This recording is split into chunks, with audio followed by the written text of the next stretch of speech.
Olá, hoje no mundo político, a criminalidade e as ações de combate no Brasil.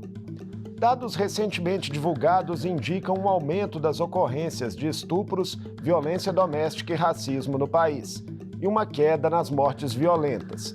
Como esses números devem ser entendidos a partir das políticas públicas que vinham vigorando e das transformações da sociedade, e as perspectivas do pacote de medidas para o setor anunciado pelo governo Lula.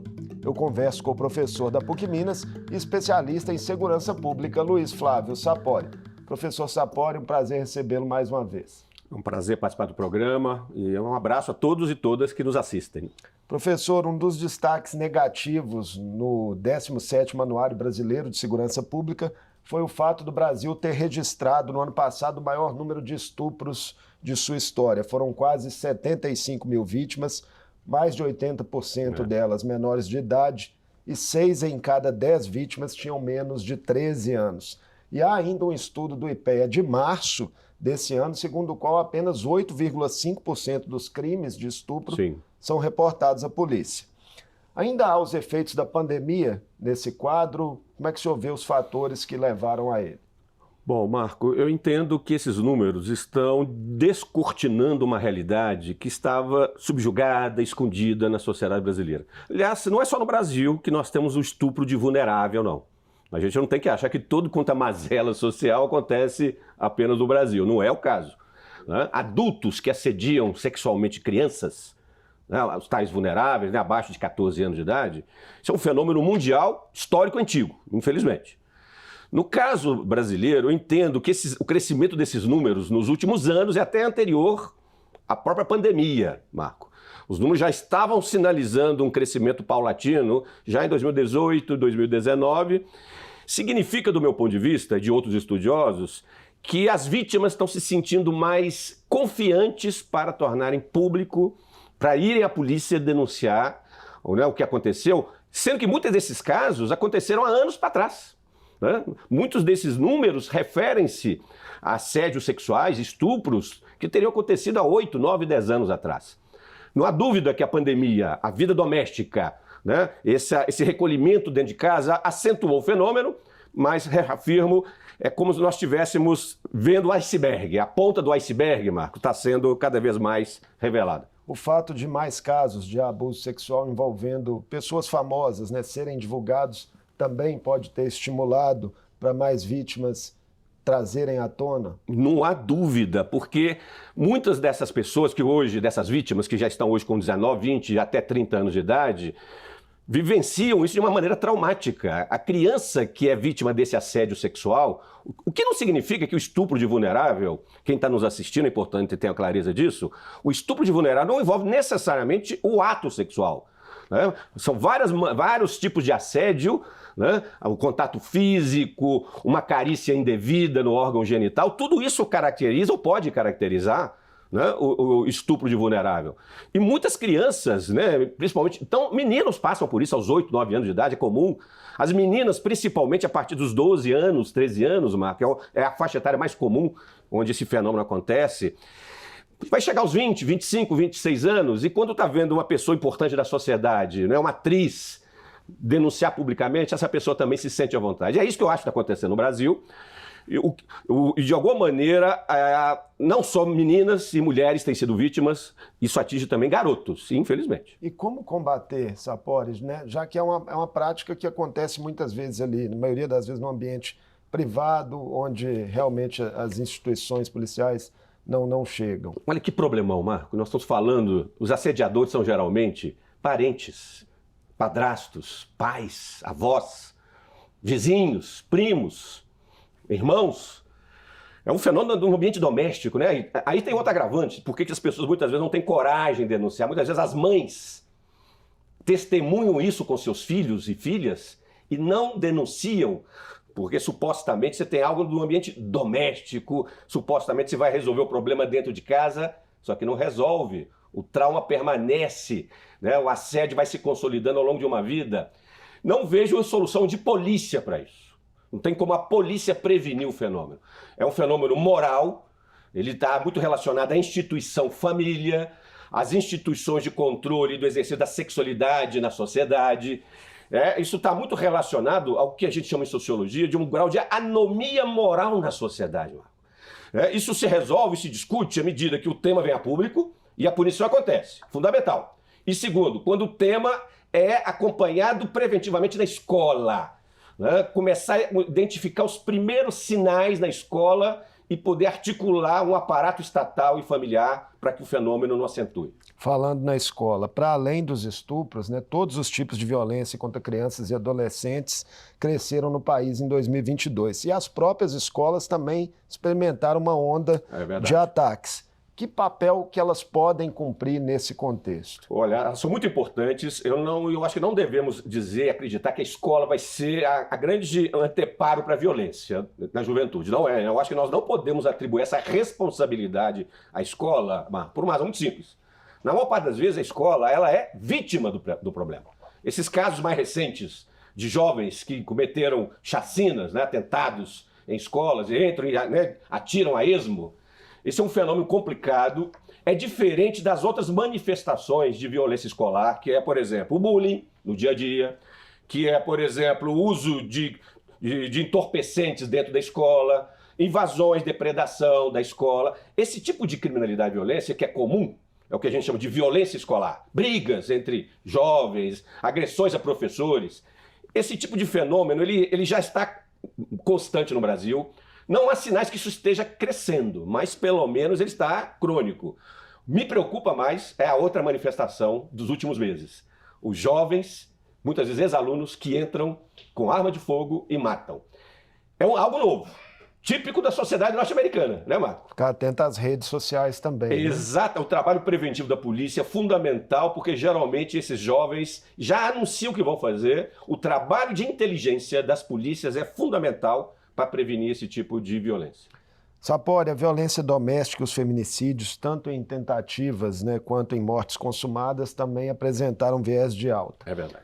O machismo, que sempre esteve enraizado na sociedade brasileira, teria sido revigorado nos últimos anos? Eu não diria revigorado, ele está, na verdade, sendo cada vez mais afrontado, desafiado, como tem que ser. Os feminicídios, hoje no Brasil, nós estamos no patamar de 1.500 mulheres, parece um pouco mais, um pouco menos, o número está mais ou menos por aí, Marco. 1.500 mulheres sendo assassinadas por ano no Brasil por motivos de gênero, o feminicídio. O total, na verdade, é 4.000 e poucas mulheres. Então, além dos feminicídios, pouco mais de 3.000, existem outras 3.000 sendo assassinadas, muitas vezes relacionadas ao tráfico. Mas o feminicídio, ele tem, então, essa peculiaridade, está relacionado ao patriarcado, nessa cultura de dominação, de supremacia masculina sobre o feminino.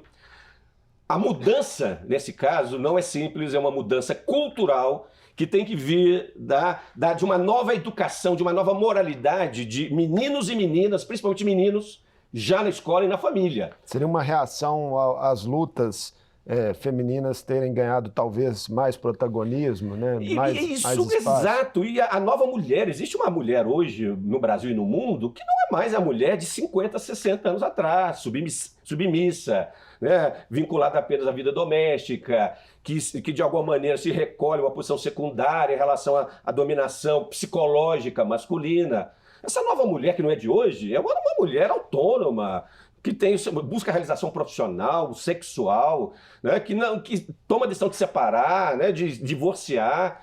Ela é psicologicamente mais forte, muitas vezes, que o homem. Então, polícia não vai só por si resolver esse problema. A punição é importante. A Lei Maria da Penha, ela tem funcionado relativamente bem. Delegacias especializadas. Ela já existe há muito tempo no Brasil. A delegacia por si não vai resolver nada. O grande desafio é fazer a Lei Maria da Penha ser mais efetiva nas medidas protetivas, Marco. É aí que é o grande desafio.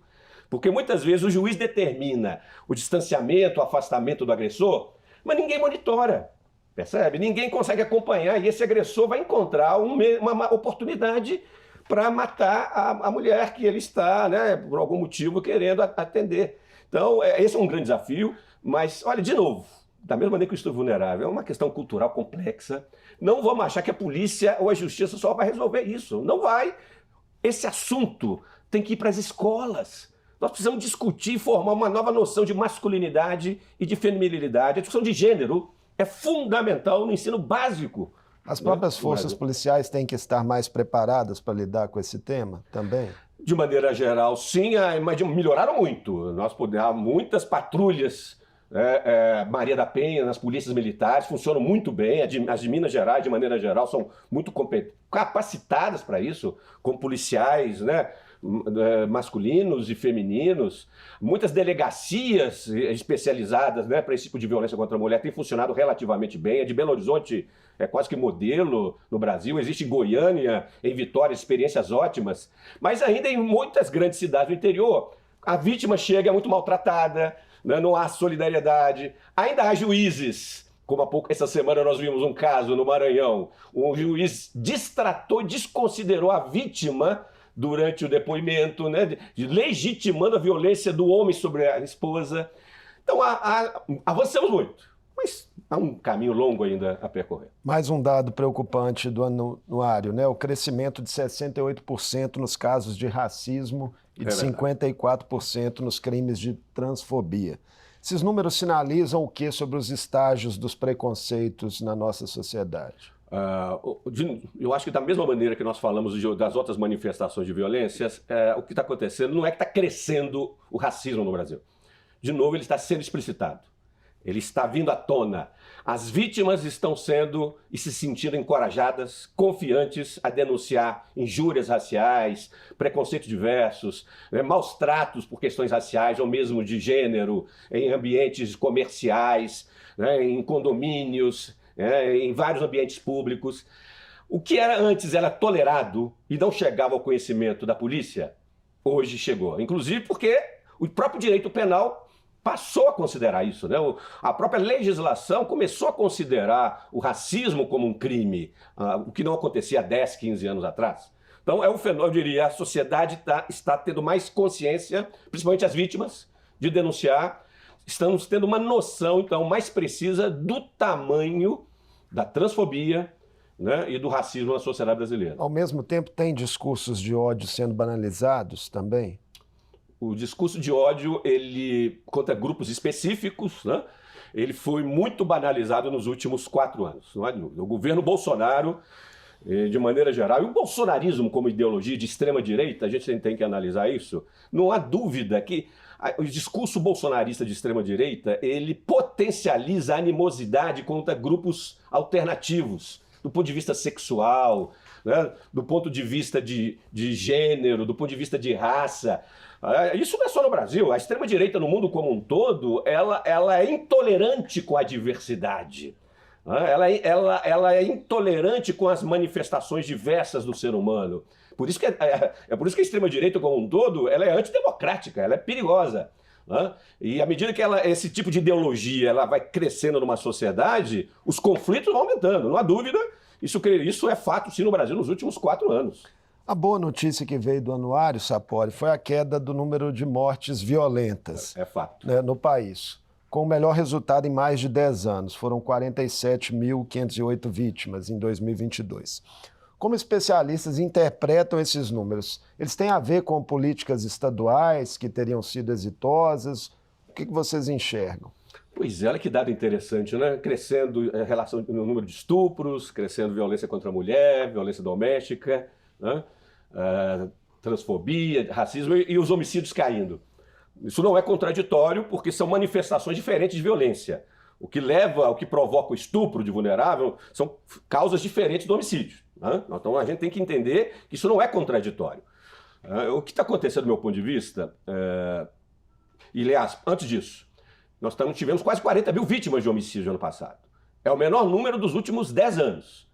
Mas continua sendo um escândalo. Continua sendo alto. Quase 130 pessoas assassinadas por dia no Brasil. Então, nada de comemorar. O número é escandaloso. Bom, há uma controvérsia. Não sabemos ainda, entre os estudiosos, o que está provocando. Eu, particularmente, tenho defendido no debate nacional que a principal causa, não a única, é uma acomodação do tráfico de drogas no Brasil como um todo. O tráfico está matando menos. Nos meus estudos, eu identifico que pelo menos metade dos homicídios do Brasil tem relação direta ou indireta com conflitos diretamente relacionados ao tráfico, a dinâmica do tráfico. Não é quem usa droga que mata. O tráfico mata porque o mercado é legal, pela ilegalidade da atividade econômica, Marco. É por isso que existe violência. As pessoas acham, né, que é o usuário da cocaína, do cara, sai matando. Não é isso que acontece. Então, o tráfico, como atividade econômica ilegal, mata muito pelos conflitos, disputas territoriais, acerto de contas. E no Brasil temos duas grandes facções criminosas, né, Marco? Comando Vermelho e PCC, que estão disputando, principalmente no norte e nordeste, hegemonia da logística internacional. Que inclusive no norte é a única região onde os homicídios cresceram, né? A situação do Acre é muito preocupante. A situação de Amazonas é também muito preocupante. Roraima, Amapá, eu diria o Pará teve uma melhoria, mas muito simples. Não diria que a situação do Pará está cômoda. O Nordeste, Bahia, a situação está muito ruim. Rio Grande do Norte continua uma situação muito ruim. Sergipe. Mas Sul e Sudeste, um pouco Centro-Oeste, os homicídios estão mais ou menos equilibrados, até com queda em vários estados, mas eu não vejo outra explicação. Agora, é fato que em alguns estados brasileiros a atuação repressiva da polícia melhorou muito, o que a gente chama de polícia para resultados. Pelo menos 10 estados brasileiros têm adotado uma metodologia de trabalho operacional da polícia, Marco, que tem aumentado a capacidade dela de diminuir violência. Isso também tem que ser considerado na nossa análise. Mas as mortes violentas provocadas pela polícia também estão ainda em patamares elevados. E aí, muita gente pode dizer, então aumentou, a polícia está matando mais, é verdade, então está reduzindo o homicídio. Opa, quem está nos assistindo fizer essa associação, por favor, não tem nada a ver. Não tem nada a ver. Na verdade, a polícia está matando mais no Brasil já tem mais de 20 anos. Então, se você pegar a série histórica de homicídios e letalidade policial, são paralelos. Então, não há nenhuma relação científica entre esses fenômenos, entre maior polícia que mata mais, menos homicídios. Ao contrário, nos estados brasileiros, onde a situação é mais grave, no norte e nordeste, como a polícia da Bahia, infelizmente. A polícia do Amapá, a polícia de Amazonas, estão matando muito. O que você pensa sobre câmeras em fardas, né? Há uma polêmica instalada sobre isso no Brasil, em São Paulo, principalmente. É verdade. Minas Gerais começou a adotar de uma maneira assim, muito ainda incremental. Né? Eu acho uma medida fundamental para reduzir o arbítrio do policial. A câmara é um mecanismo de controle, o mal profissional vai ficar inibido em cometer um ato indevido. O bom profissional está protegido. Ele vai se proteger de denúncias falsas, né, de um inimigo que quer caluniá-lo. Então, a câmera na farda, devo dizer que boa parte das polícias mundo afora estão adotando isso, Marco. Não tem como mais resistir, não. É uma tecnologia do século XXI, ajuda o bom policial, melhora a capacidade da polícia. E polícia boa e competente é a polícia que prende muito, não é a polícia que mata muito. Voltando à questão do tráfico, né, que você aponta aí como principal responsável, as disputas em torno dele, né, pelos homicídios violentos. Como é que você está vendo a movimentação no Supremo Tribunal Federal rediscutindo aí a questão de enquadramentos da lei de drogas? O Supremo está num julgamento assim, histórico da descriminalização do porte, uso e porte da maconha, né? Só da maconha. O voto até agora, né, até o momento, 4-0, né, a favor da descriminalização do uso e porte da maconha no Brasil. Vejo com bons olhos, é uma medida que, se for aprovada, precisa de 6 votos, né, dos ministros do Supremo.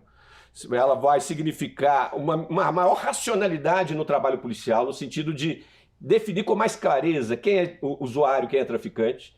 Né? Você tende a diminuir o número de prisões de pequenos traficantes ou de usuários de drogas de maneira desnecessária, principalmente da maconha, que leva muita gente para a cadeia no Brasil por pequenas quantidades. Então isso tende a acabar praticamente. O tráfico continuaria dando cadeia, né? Continua dando pena de prisão. Mas isso tende a racionalizar, qualificar melhor o trabalho da polícia.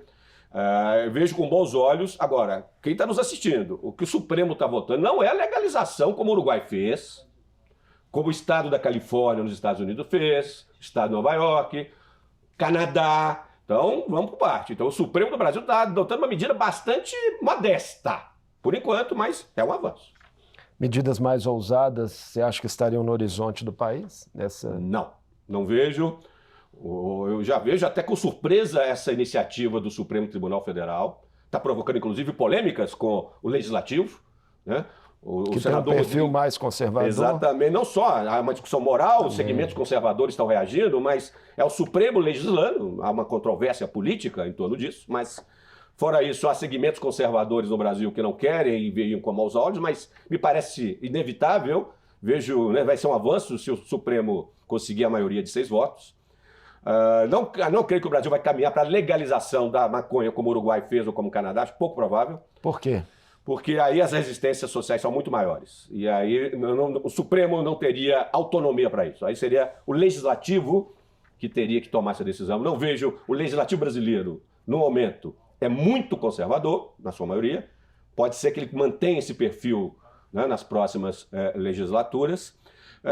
O desafio agora é o governo atual, federal, principalmente o governo Lula, assumir a segurança pública como uma prioridade verdadeira, Marco. É isso que nós precisamos. A segurança pública não é a coisa secundária, né? Não é a coisa residual. Segurança pública, ela é tão vital para as pessoas como saúde, educação, comida, emprego. E quando há insegurança, quando há violência, quando há crime, morte, estupro, assalto, as pessoas ficam com medo. E tendem a apoiar quem, Marco? O político que defende bandido bom, bandido morto. Então, o governo Lula, né, que você cita que precisa assumir, né, a segurança pública, acabou de anunciar aí no fim do mês passado sua principal plataforma setorial, que é o chamado Programa de Ação na Segurança, o PAS, que também engloba projetos de lei, decretos e portarias visando aí, né, produzir efeitos em todas as regiões do país. Estão previstos ali, Sapori, né, repasses do Fundo Nacional de Segurança Pública para os estados e o Distrito Federal, R$1 bilhão, reedição do PRONASSE, o Programa, né, de Segurança Pública com Cidadania, para 163 municípios e também um plano específico para a Amazônia Legal. Em linhas gerais, como é que você avalia essas medidas que constam no plano? Muito modestas, muito insuficientes. Eu tenho elogiado muito a atuação do ministro Flávio Dino nesses primeiros meses do governo federal. Tem sido realmente uma atuação bastante interessante pelas várias crises que ele enfrentou na área da segurança, né, pública. Mas precisamos de um plano estratégico para 4 anos de governo mais sofisticado. O que foi anunciado até agora é mais um pacotão, um conjunto de medidas. Você pega um conjunto de medidas, junta, põe lá, eu vou pôr dinheiro. O dinheiro já está previsto, é o Fundo Nacional de Segurança Pública, que já há algum tempo está disponibilizando mais de R$1 bilhão para os estados, não tem novidade nenhuma. Esse dinheiro não vem do orçamento da União. Eu quero ver o que vai para o Fundo Penitenciário Nacional. Qual o dinheiro que o ministro vai disponibilizar no orçamento federal da União para o Fundo Penitenciário? Até agora não ficamos sabendo. E as medidas anunciadas do PRONASSE, do PAS, são medidas muito residuais, verdadeiros band-aids, assim, muito reativas. Existe um aspecto positivo no plano de segurança do governo Lula, que é esse foco na Amazônia, na repressão ao crime organizado na região. Isso tem que ser prioridade nacional, mas falta, do meu ponto de vista, ao governo Lula, e de alguma maneira essa é a minha provocação ao ministro Flávio Dino. Precisamos transformar em prática a lei do SUSP, que é a lei do Sistema Único de Segurança Pública. Significa uma grande concatenação entre governo federal, estadual e municípios, todos articulados no mesmo plano de ação, de longo... Olha bem, Marco, eu não preciso de ação, não é só para amanhã, não. Eu preciso pensar segurança pública ao longo de 4, 5, 10 anos, Marco. Alguém tem que fazer isso. Algum governo tem que tomar essa iniciativa. Teria que ter uma grande interlocução federativa. E ele tem todos os instrumentos para isso, tem lei para isso, tem dinheiro na mão para isso. Basta, então, o governo Lula e o ministro Flávio Dino definir com mais clareza e mais consistência um plano de ação, define o que cada um vai fazer e define e põe em prática o que está na lei, que é o SUSP.